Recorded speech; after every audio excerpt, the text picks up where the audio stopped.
Hi there. Thank you for joining us today. I'm Marche, the webinar director at Advice Chaser.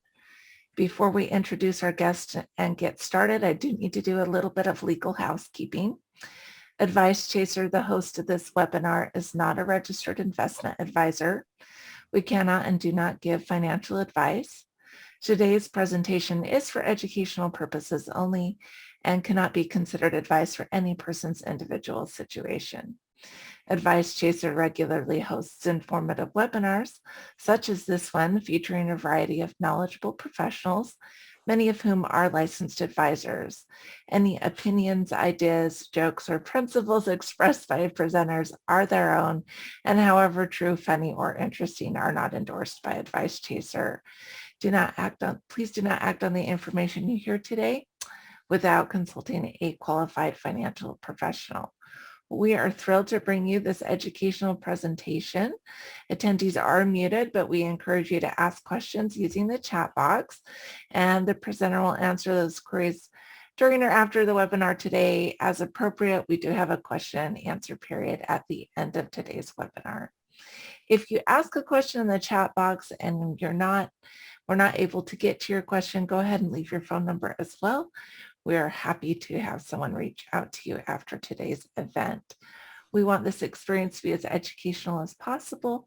So once again, please don't hesitate to ask for clarification or expansion of the material. Well, we are privileged to have a couple of some of our most knowledgeable, I would say, people back, and we're excited to have them here. Andrew Jensen is a senior wealth advisor, director of alternative investments, and investment committee member at Zermatt Wealth Partners in San Diego, California. Andrew operates as a fiduciary and takes a top-down approach when formulating a client's long-term wealth strategy.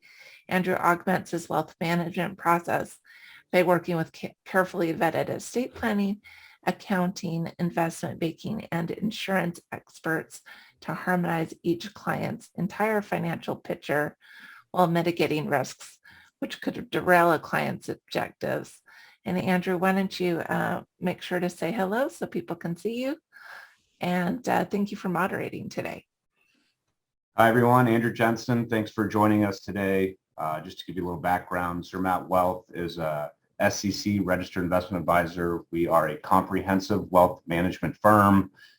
We tend to specialize where there's a lot of wealth and transition, so that'd be like pre-IPO executives, but definitely work with a lot of a growing list of entrepreneurs. With entrepreneurs specifically, it's all about making your lives simplified, pre-exit or pre-contemplating an exit, so that you can focus on your business, which is typically your primary asset, and growing that business. So making sure your personal assets are optimized, that you're taking advantage of any tax mitigation, tax deferment strategies uniquely available to an entrepreneur or closely held business owner.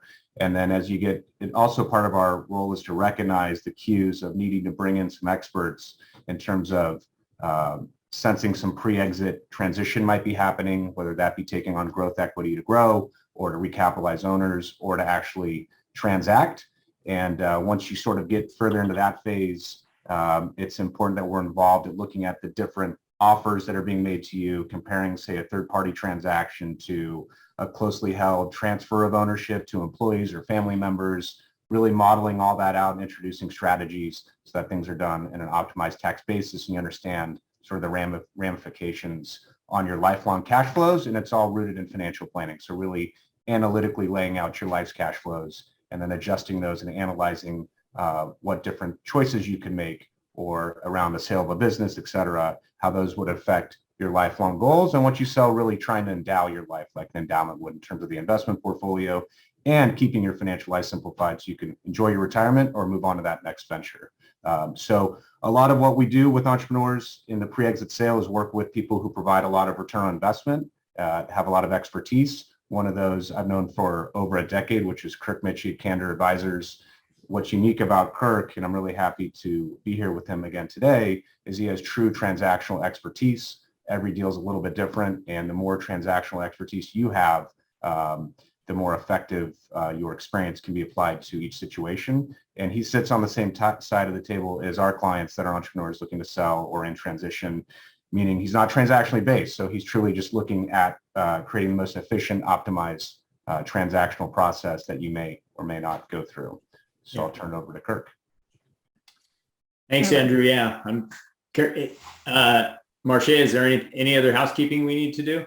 Usually I like to introduce you as well, but I think Andrew's done a great job. Unless you have anything specific you want to talk about, we can get right into our conversation here.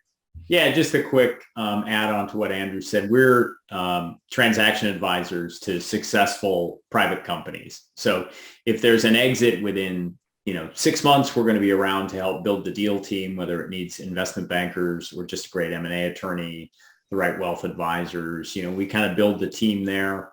If it's 2-3 years out, we help to enhance the value and preserve the opportunity to, kind of optimize those proceeds by starting the planning work earlier and working on some of the things that can, get more for the business or to minimize the risks in the business. And as Andrew said, we're not compensated the way that investment bankers are in terms of the consummation of the transaction. So we don't have any incentive to get somebody to move forward with a sale that doesn't, to Andrew's point, endow their rest of their life or to really optimize their long-term goals.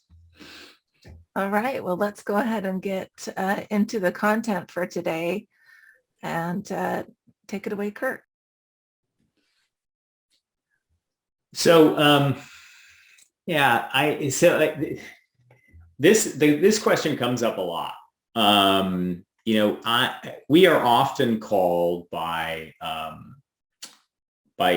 successful business owners who have been approached by a private equity firm, or in some cases, a competitor, a strategic buyer, a company that's in their business, but is maybe larger or in a different geography.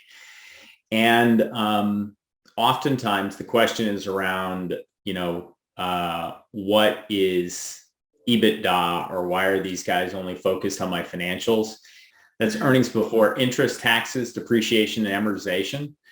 And the reason that it's important and the reason that it comes up a lot is if a private equity firm is involved, whether that is they're just part of the bidding, but you don't ultimately want to sell to them, or strategic buyers involved, they want to know what economics transfer to them. And so the way you want to think about it is that the earnings, if you added back any interest that you're paying on loans that you have against the business, the income taxes you pay at your rate or the way the business is currently configured, which may or may not be the way they configure it, any depreciation on assets that you own inside the business, property, plant, equipment, and amortization of goodwill, sort of the idea of like what value of your business has beyond just the assets of the business, right? So that's the intangible assets. So all those things get added back to the net earnings of the business to say these are the transferable economics. And you'll be paid in most cases a multiple of those transferable economics, some based upon the size of the business. Larger businesses sell at higher multiples. Some based on the persistency of those earnings. Companies that have more recurring revenue trade at higher multiples than companies that are kind of more project-based or more sporadic in their earnings.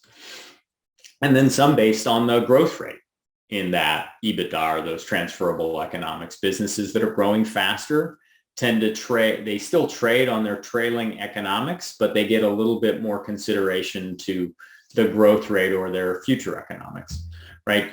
So the reason that this matters, no matter how unique your business is, it's the only way to make apples to apples comparisons on the other alternatives that a buyer, whether it be a private equity firm or a strategic buyer, can do to compare your business to any other business they might buy and which one fits best for them, right? So it's not that they don't recognize or want to hear more about the things that are unique about your business, but the starting point is those financials.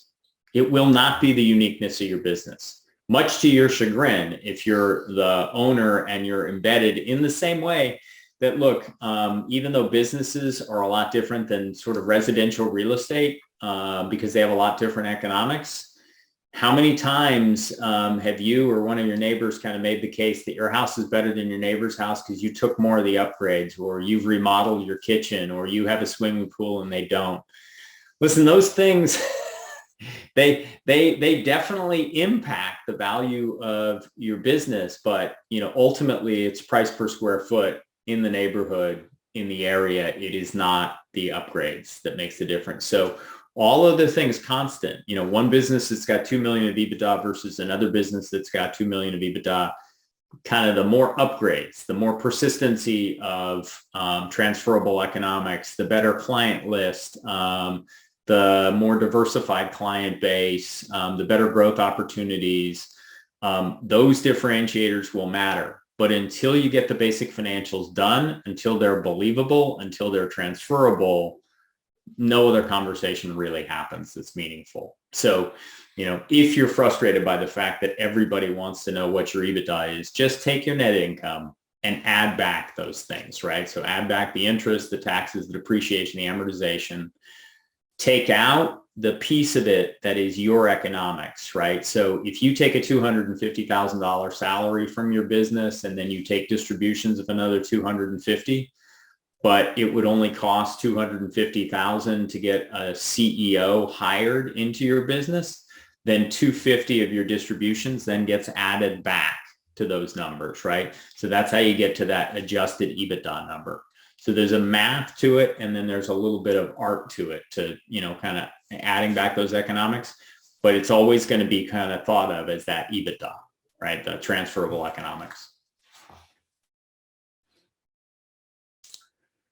Okay, so we to some extent, we started with kind of the most vexing question first, but it's a little bit out of order, right? In the sense that, hearing about EBITDA or having people ask you about EBITDA is only going to matter if you're thinking about selling, because otherwise it never comes up. I mean, look, business owners, whether their company generates, 5 million of sales and 500,000 of net income, or 100 million of sales and 25 million in net income, don't think about their business in terms of EBITDA, because it's irrelevant really until you're thinking about selling. But the thing is, a lot of folks will call us either because they think now is a good time to sell, or they're wondering if they should sell in a hurry to either avoid higher capital gains taxes down the road, or to make sure that they sell before, the M&A boom that has been happening in the last bunch of years, comes to an end, or before we go into a recession. And I would say opportunistically or at the margins, all of those things matter, but ultimately it's kind of about what you want to accomplish, right? This is one of the things I love about the way Andrew works with business owners, is that he very rightly sees that in all likelihood, your business is your largest asset. So thinking about when you're going to liquidate that and how, or when you're going to realize the kind of persistency of economics from that business, has everything to do with where you are in your life and what you want to have happen. And further, depending on what you want to have happen, that might determine who your buyer ought to be. Right? So if you're thinking that you want to sell in order to retire and ride off into the sunset, then there are a few different ways to look at that. The best answer might be to sell to an outside buyer through a process run by an investment banker, create a lot of competitive tension, get an auction going, and try and get the highest price and best terms. That might be the right way to go. But depending on the size and the kind of business, it might be better to sell to your employees and have a bank help to finance them and get some of the tax advantage that comes with selling your business to your employees. It might also be that your management, if they got backed by the right private equity firm or structured equity firm or financial sponsor, would help your C-level executives buy the business from you, either all at once or over time. It might be that your business wouldn't sell for enough so that you could replace the economics of what you take out of it. because buyers won't pay a high enough multiple. And in which case, maybe the right thing to do is to develop a successor and take distributions from your business as if you're kind of a passive owner, almost like you're a landlord to your business and you're taking rents from it, right? So it kind of depends on what you want to do. Now, if you're burnt out or you're afraid that if you don't sell before the next recession, that you'll have to wait another 5 years to run the business, or you and your partner don't get along anymore, you have different ideas about what to do with the business, or you want to do something else entirely because you find that you're a great innovator and disruptor, but you're not great at the custodianship of the business. Well, then, it makes sense to talk to some transactional professionals and see kind of what's the best way to accomplish those goals. And then, like I said, that will determine which kind of buyers then we then talk to. But they to steal a bit from Simon Sinek and his, book about getting to your why, understanding why you're selling, not just to get the most money, right? But, understanding why really you're selling, what the existential reason is for selling your business or for moving on from your business, that drives everything else thereafter.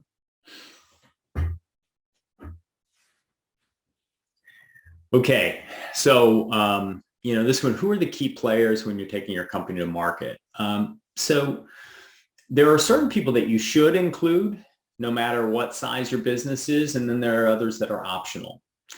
So what will happen, and maybe this does more to add to my credibility than anything else I'll say, is I'm not the most important person, you need to have involved when you're selling your company. Not every transaction happens with a transactional professional involved, whether that's an advisor like Candor Advisors, or it's an investment banker, or it's somebody else who's, kind of negotiating or having conversations with the buyer. Probably the most key professional to have in the process is an M&A attorney. I cannot emphasize this enough. Do not have your real estate lawyer try and sell your company. Do not have your estate planning attorney try and sell your company. No matter what size your business is, there's no question that a good transactional lawyer can do your documents.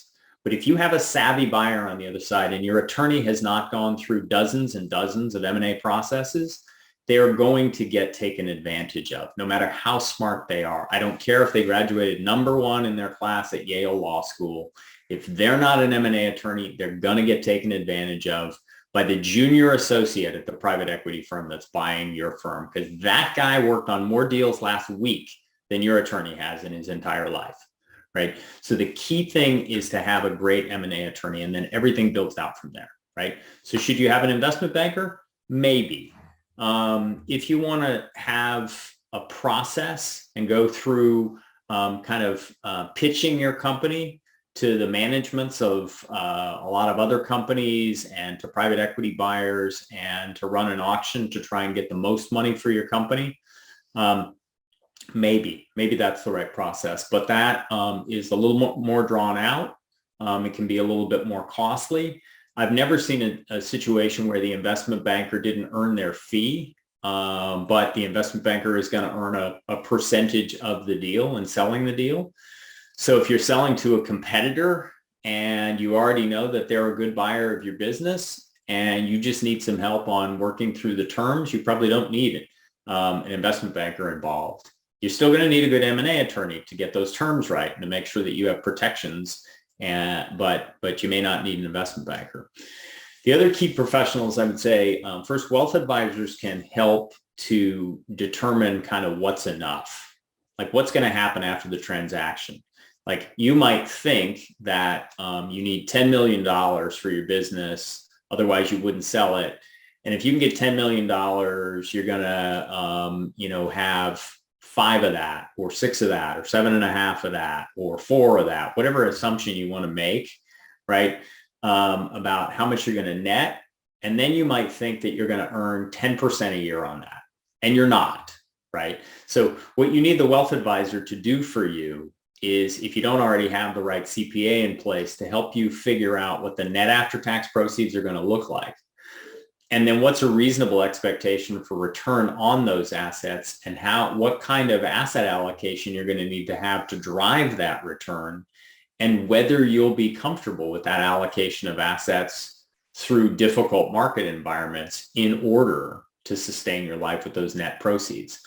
And that's a complicated process. It takes a fair amount of modeling, and it takes a whole lot of knowledge of both tax and kind of historical returns. So that financial advisor can be a really, really critical component of the deal. And they can work closely with your investment banker or your M&A attorney to take the letters of intent that you receive to buy your company and compare them side by side and do a little bit of modeling with them to show you which one might work out on a net basis long term to be better for you. It might not just be the one that seems most obvious up front. So incorporate that advisor early on, because that's somebody you're going to work with the rest of your life. Think of it this way, that if you've been running your business for 20 years and you've been relying on your general manager, your chief operating officer, your chief financial officer as, kind of your key other relationship in driving the economics of your business, and that person's somebody you rely on, well, your financial advisor is probably going to be that person for you going forward, because now your business is managing your portfolio, right? So you need to find somebody that's right for that.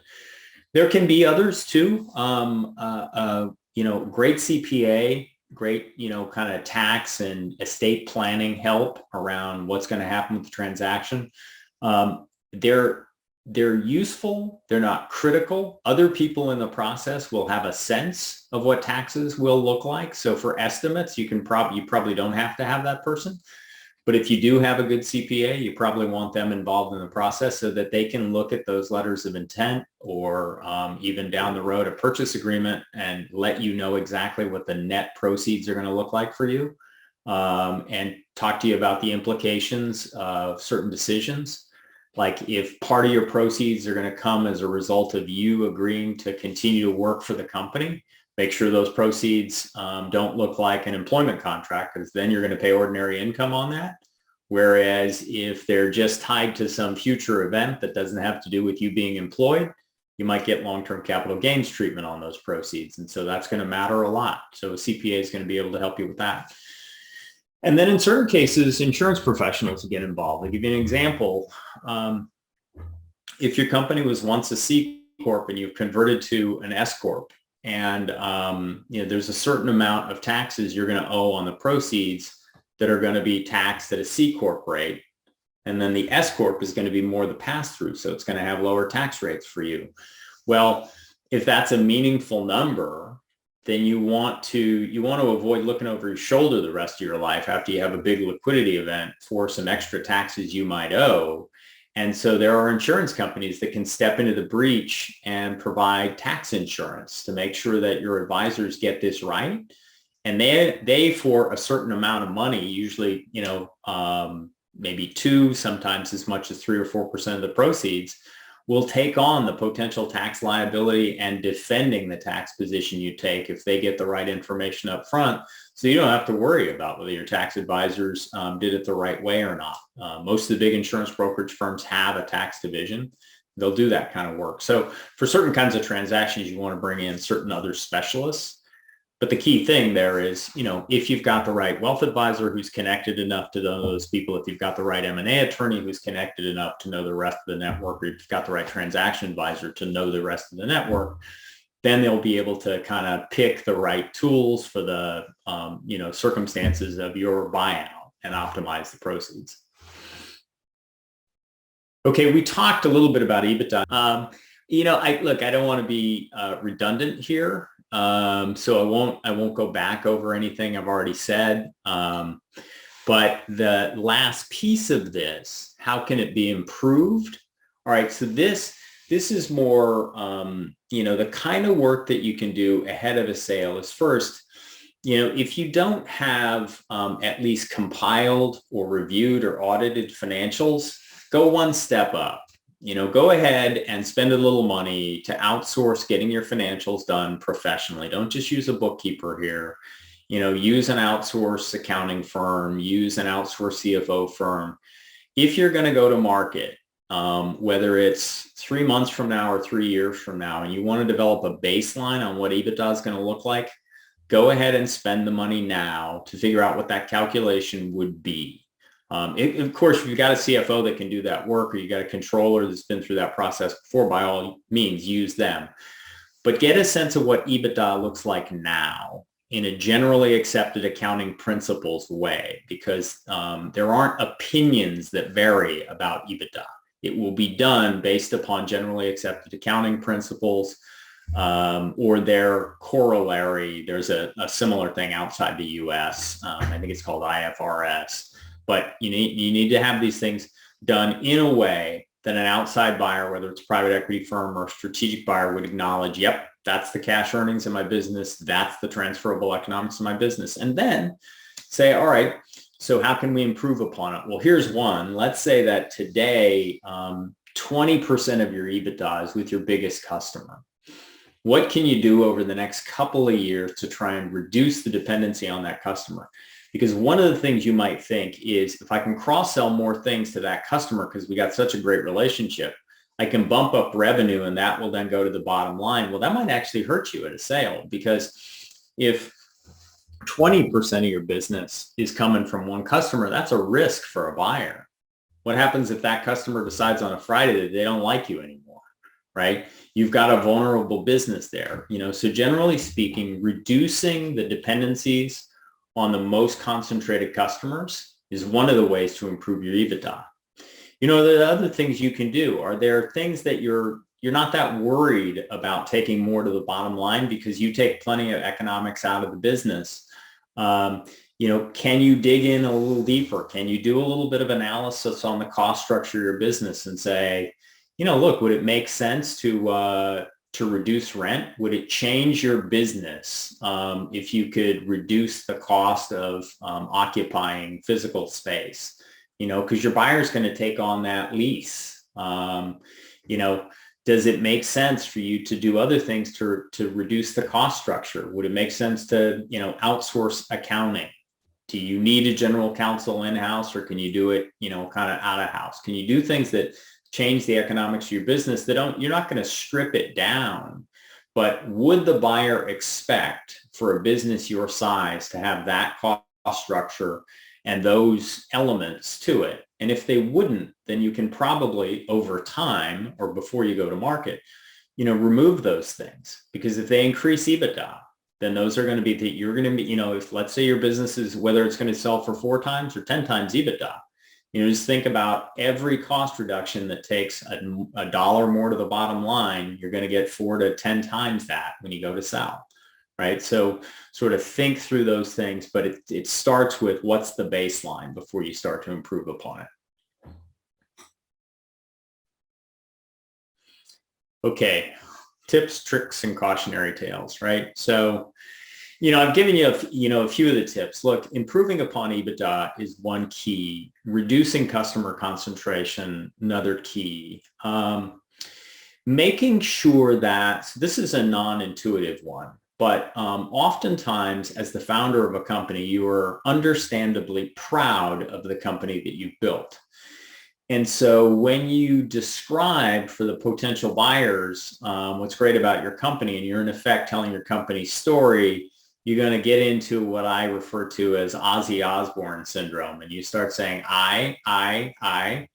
And what happens when you do that is that the buyer thinks, oh, Kirk's necessary for this company to run. Therefore, buying the company from Kirk and eliminating Kirk over time could be a risk for the company, right? So one of the tips and the tricks here is to make sure that it is obvious to the potential buyers that whether it's your general manager, your chief operating officer, your chosen successor, you include them in whatever management presentations you have. You include them in the discussions with the buyers. Because while you should keep things confidential and tell as few people as possible, someone's going to need to run that business afterwards. So even if the buyer wants you to hang around for a year or two and gives you a juicy employment contract or incentivizes you to stay around, it needs to be obvious to them that your business can run without you involved. because a business that it requires the founder to be involved isn't worth very much, right? That's a lifestyle business. So you don't want to appear to be absolutely vital to the ongoing running of your business, which means that if you're the key contact with all of your major customers, you've got to start to change that. You've got to start to introduce other people in the business. Whether it's now and you're going to business or you're going to market in 6 months, or whether you've got a plan for it, that once you go to market, you can map out for the buyers how it's going to change. That's really, really critical. And cautionary tales, there's a bunch of them. I mean, we've just completed our 54th transaction,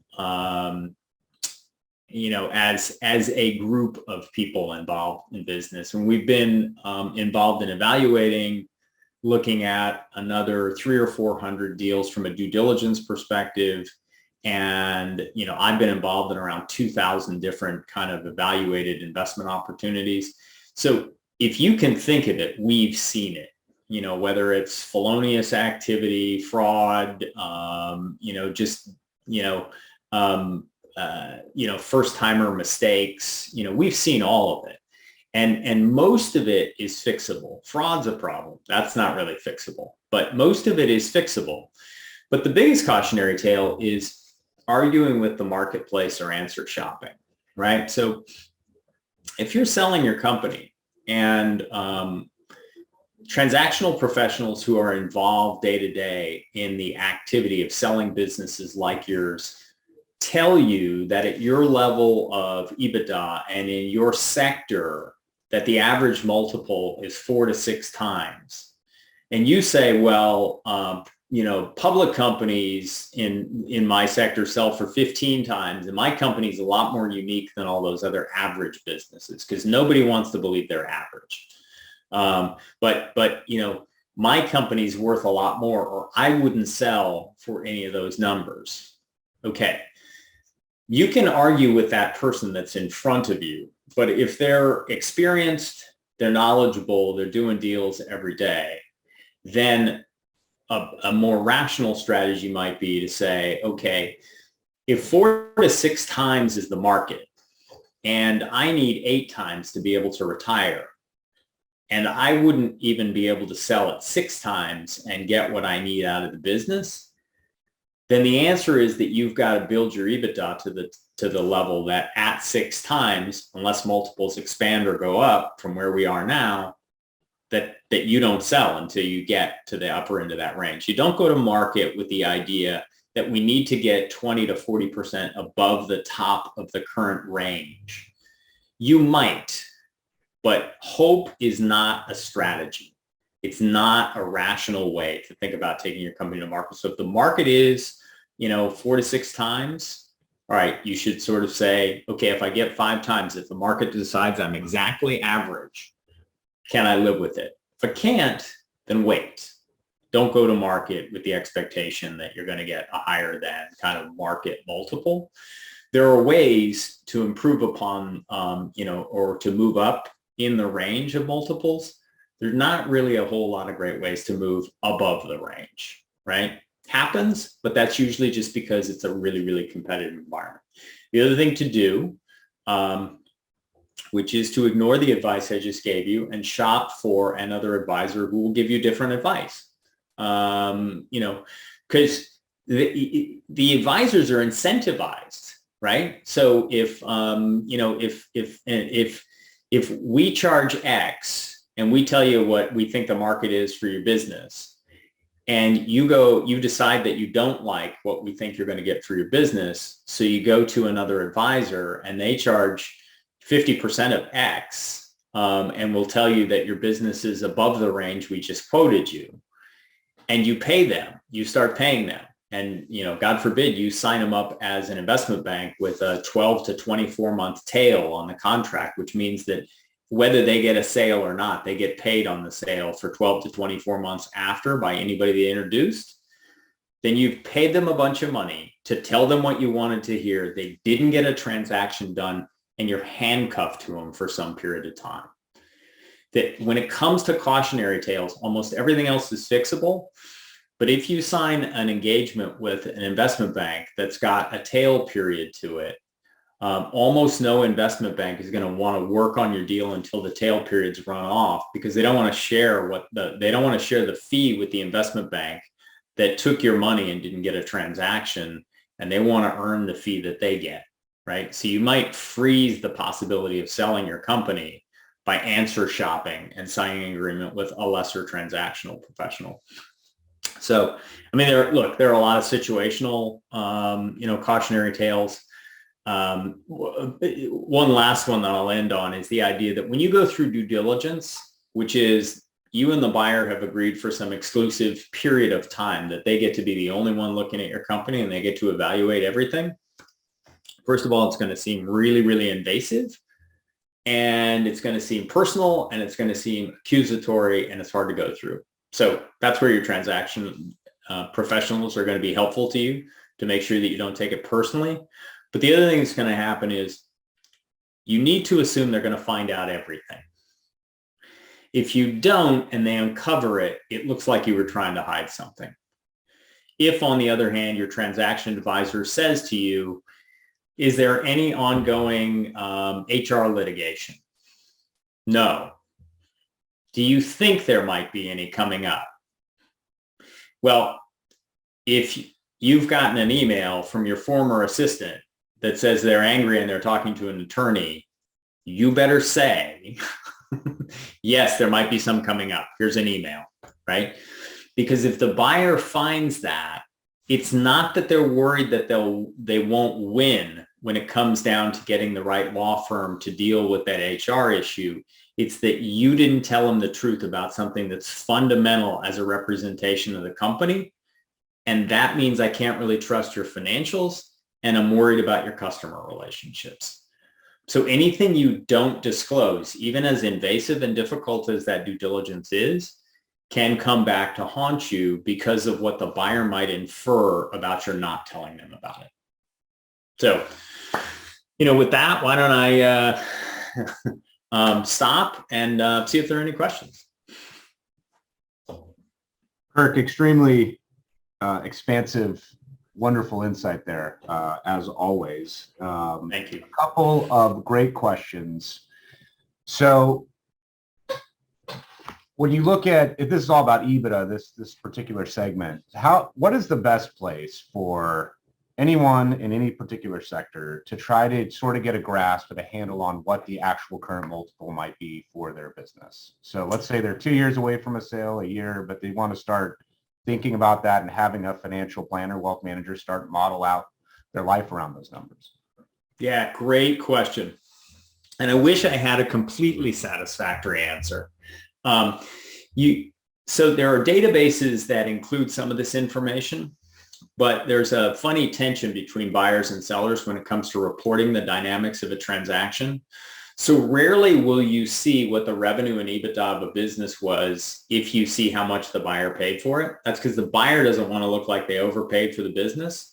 Sellers always want to report, what the economics were because they're proud of how much they got and, the fact that their buyer actually paid 12 times when the average multiple is 10 times.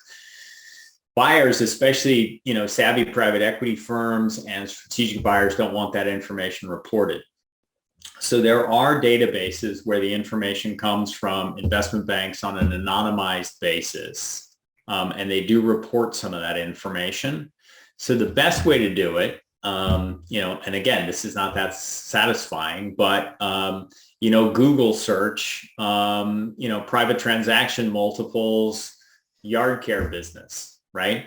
Because chances are there is an investment bank or a consulting firm that wants to generate business in that area.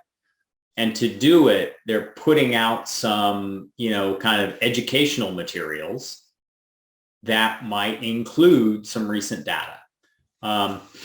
The thing you don't need to do, Andrew, is to hire a valuation consultant to get that information. And the reason is not that there's a time and place where valuation consultants can be really useful.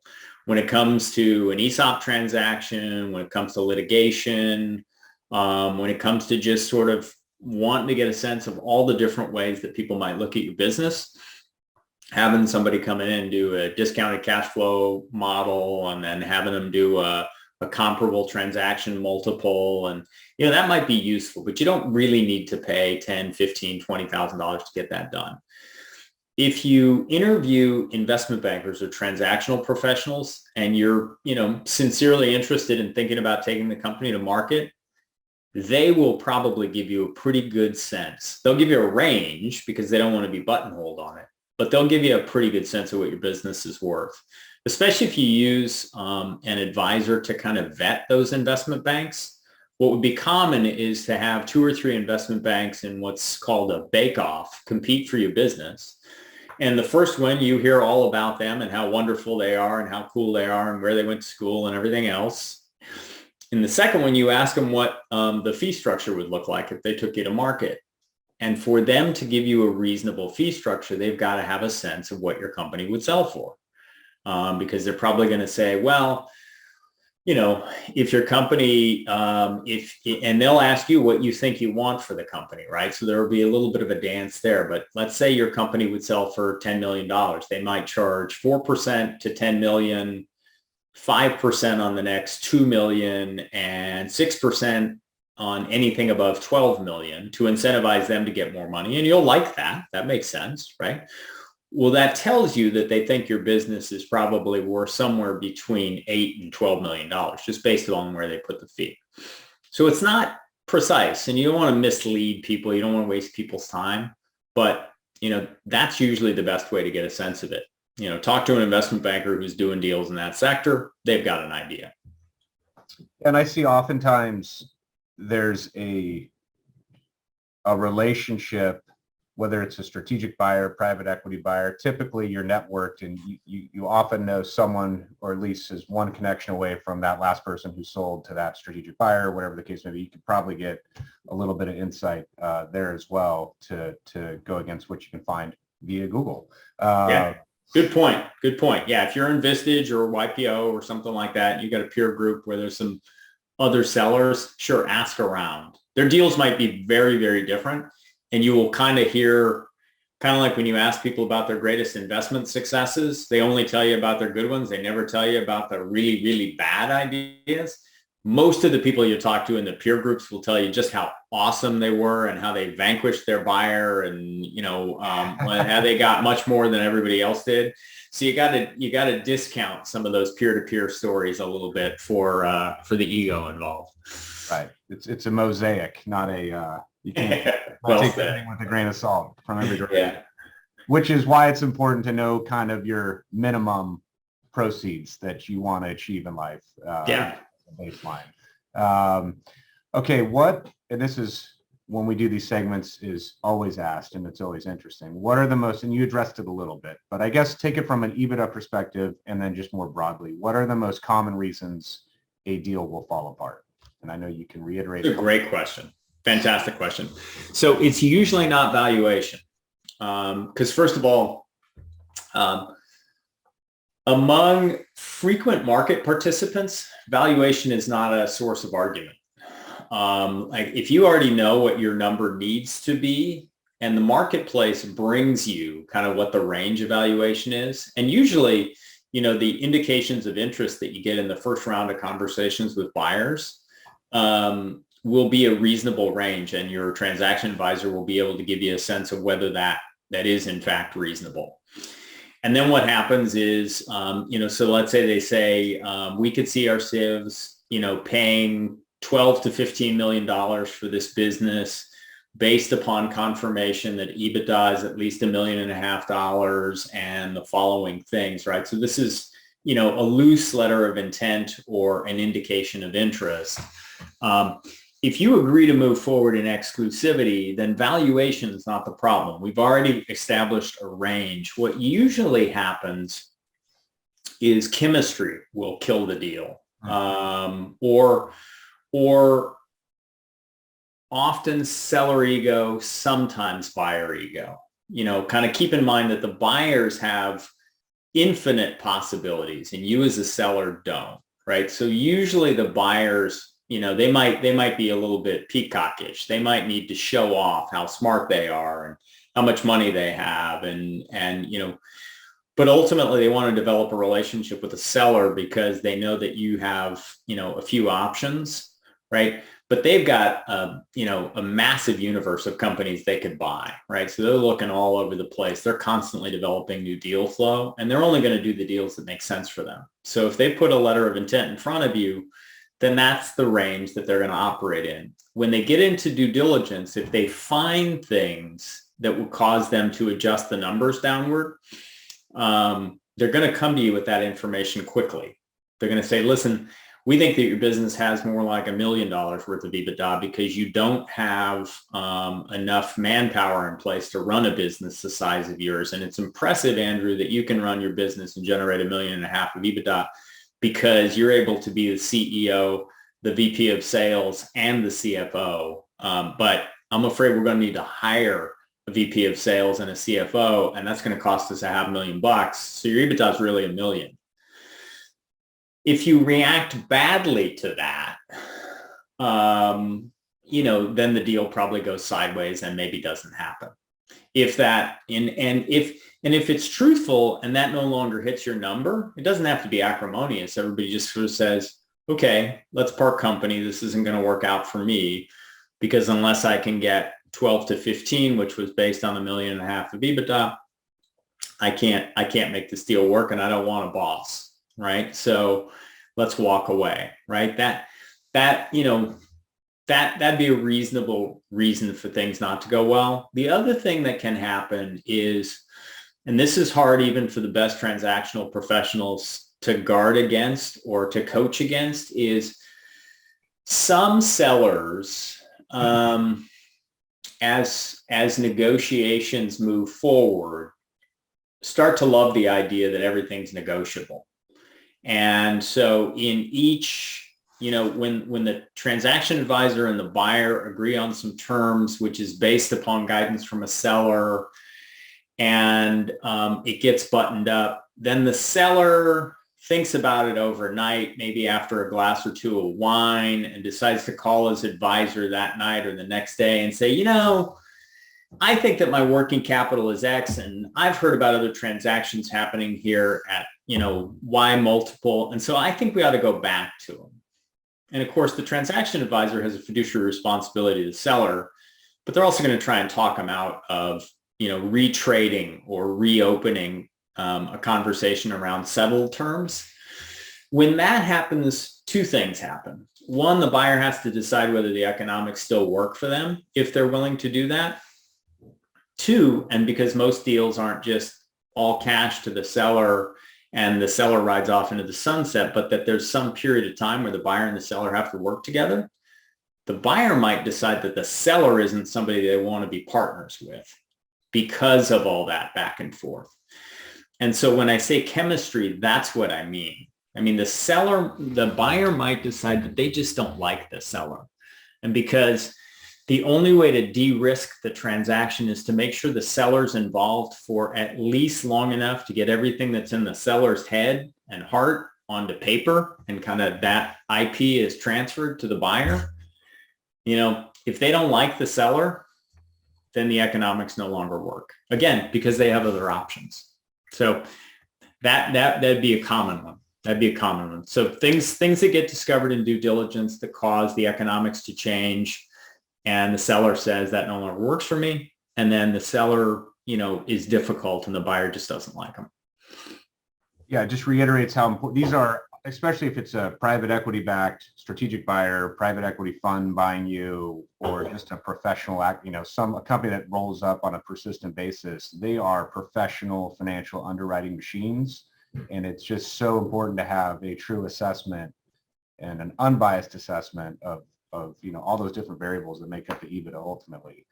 Then potentially act as a filter and a little good cop, bad cop when needed. I imagine that's a part of your role at times. Absolutely, because listen, don't get me wrong. If I get the choice between playing golf with, hanging out with, having a beer with sellers versus private equity people, 10 times out of 10, I pick sellers. I do not want to hang around private equity people, investment bankers, people like that. There are a lot of them that are just, you know, I don't know what our filters on this need to be, but it's not a nice word, right? So look, a lot of sellers who maybe started their business with a resentment at the kitchen table about the employer they were working for when they decided to quit and start their business do not want a boss. And if there's anything they want less than a boss, it's some smart-ass MBA who's never worked in their industry telling them how their company needs to be run after that smart-ass MBA bought their company, right? So long-term, it's rare that private equity firms and founders, kind of ride off into the sunset holding hands and have a wonderful relationship. There's usually some enlightened self-interest in the deal structure that keeps them working together. But it's rare that it would be a real love fest. But the thing is, at least through the process of the transaction, there has to be enough chemistry to think about the idea that the partnership needs to work. And I don't mean that it's only up to the private equity firm to decide on that and to back away. It's just that they have a bunch more options. It's usually more consequential as a seller to chase away the firm that you've gone into exclusivity on when you've gotten rid of the rest of the potential buyers because you're, down the stretch. It's harder for you as a seller to say, you know what, I don't think this is the right legacy for my company. I don't like these people and I don't want them to buy the company. So I'm going to walk away from this payday and all this hard work and potential, already sunk costs on accounting and legal and everything else. It's just harder. But look, there's a reason that the most popular video on my website is full-time predators and part-time prey. And that's very specifically this issue. You were describing one transaction as the Rebel Alliance in Star Wars battling the Death Star, Yeah. The Empire. So I think that that makes a lot of sense. Yeah. It's just so important. Even a wealth manager, to be fair, everyone has biases and conflicts of interest no matter how much you try to remove them. So it's just really important to have long-term thinking people on all ends of the spectrum, whether that be the investment banker, the tax attorney, the wealth manager, and you as the kind of transactional advisor. For example, it is in my best interest for an entrepreneur to sell their company, and then there's a lot of liquidity for me to manage. That's the way it goes. So it's really important to just really have a level of trust and make sure your advisors are challenging you, make sure they're bringing different ideas to the table and a range of outcomes, not just agreeing with you. That's never a good sign when you're paying for any advice. So moving on, I can start with this, and then Kirk, if you want to button up anything that I'm forgetting as I'm speaking, how does a wealth advisor help the process after the sale of a business? So from a tax perspective, a lot of the cat's out of the bag if you haven't done some structuring, anything you can do before and quickly during a transaction. There are some strategies that can be deployed from a tax mitigation perspective post-sale, depending on the nature of the sale. So the most obvious would have been like an opportunity zone to defer capital gains, things of that nature. And of course, you have to have professional CPAs providing this advice. But I think more importantly, it's recasting your financial plan, your sort of life's cash flows based around that liquidity event. And then really introducing from an investment perspective, parts of the portfolio that are much longer term in nature. So you had an illiquid major asset that was your business, and then really bringing in things which have driven a lot of outperformance in, let's call it the Ivy League endowments, things like private equity, real assets, longer term assets that inherently have some sort of informational advantage over just stocks and bonds that complement your stocks and bonds. So from an investment perspective, it's sort of that shift where, yes, part of this portfolio now can be third-party, longer-term, lifelong investments with those lumpier cash flows. And then it's just, helping you stay on track in terms of what are really those core, whether they be charitable, whether it's really creating intergenerational wealth and sort of working with the children's and the inheritors and educating them and making sure the whole family's moving in the right direction, or you're really achieving the charitable goals that you want to achieve. So it's all just making sure you're on track, and then just providing a high level of service so that you can go do the things that you enjoy or go pursue that next venture. maybe there's some things that I'm missing, Kirk. No, I don't think you missed anything. I think you nailed it. I think the one, for an entrepreneur, one of the ways to sort of think about this is that the business you run generates cash flow, and it has unsystematic risk. So a lot of unsystematic risk you can roll up your sleeves and work on, and you can make more calls to generate, to replace a lost client or to fix problems. And then you take a certain amount of cash flow out of the business when things are going well, and you defer those cash flows when things aren't going as well.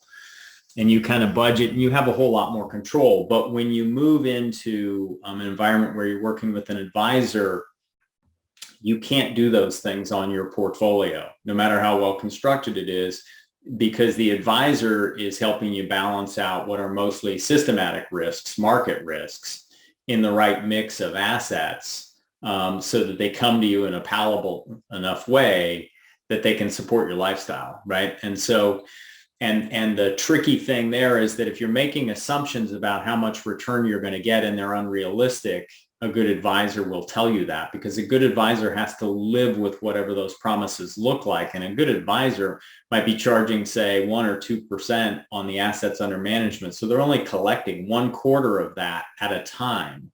So they have no incentive to try and kind of sell you on the idea that a 10% return is reasonable and hope you'll be okay with a 5% return, if that's what was actually reasonable, because then they're going to get fired, right? So the key thing is that the wealth manager can give you some realism about what you're going to get net after taxes, what you can expect to make, how much of that return is going to be cash flow, and how much of that return is going to be appreciation on assets, and what's reasonable to expect in that regard, because a very different way of experiencing kind of the economics of what is now your largest asset, your net proceeds after the sale. Well, folks, I think that's about all the time we have for questions. And I want to ask that those of you who are attending, if you have a question that we didn't have a chance to get to an answer for, go ahead and leave that in the chat, and we will make sure to reach out to you, make sure that is answered. On behalf of Advice Chaser, I want to thank Andrew and Kirk for being here, and the organizations that have brought you this webinar today. Thank you so much for attending. Look for an email soon with a link to the replay of this event, and you're welcome to share that replay with your friends and family. Here at Advice Chaser, we're all about helping you find a financial advisor who's a great fit for your life and your financial questions. Our matching service is free to you, and every one of our advisor partners has committed to offer a free initial consultation to anyone we introduce them to. Find out more by going to advicechaser.com and clicking on the link to find an advisor. Once again, from Advice Chaser, thank you so much for coming, and we'll see you at another webinar soon. Goodbye, everyone. Thanks, Marche. Thanks, Andrew. Thanks, everybody. Take care.